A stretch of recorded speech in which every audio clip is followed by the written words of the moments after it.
While the city fights back against a deadly pandemic, gun violence in Toronto has not slowed down. Despite COVID-19 restrictions, the number of shootings in our city remains high, a disturbing statistic leading into the summer when Toronto typically sees a spike in gun violence.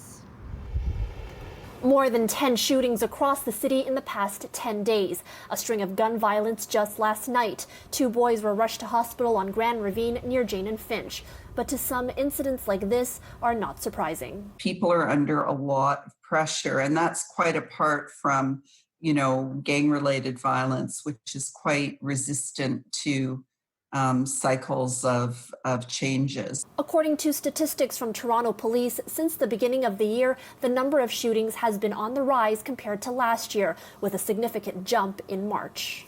If substance abuse and disadvantage and exclusion are driving violence, there's nothing about COVID that's stopping that. Toronto police say it's too early to draw any conclusions about what the summer may bring. In a statement to CityNews, a spokesperson said in part, since the pandemic started, our weekly shooting statistics have fluctuated, much like other major crime categories. While it's too early to make any determination on possible trends associated with COVID-19, what hasn't changed is our commitment to tackling gun violence. Shootings will still take place, like those over the past few days, but we will continue our role of enforcement and finding those responsible. I had a meeting with the police chief yesterday to discuss what we were doing and what we might be doing going forward, as well as with the deputy chief and a number of other people.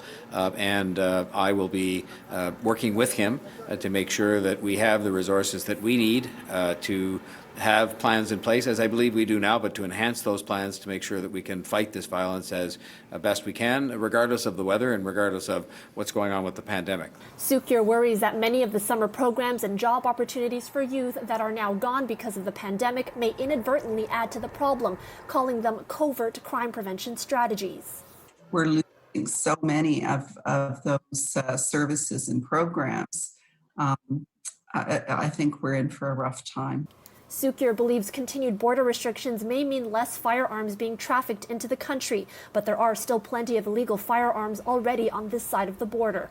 While she is advocating for a handgun ban across the country, she says part of addressing the issue, especially during the pandemic, will be communities stepping up to support each other. Think about ways you can provide additional help to people in your neighborhood. That's a really good starting point. This is a time when we all need to give until it hurts. In Toronto, Natividad, City News.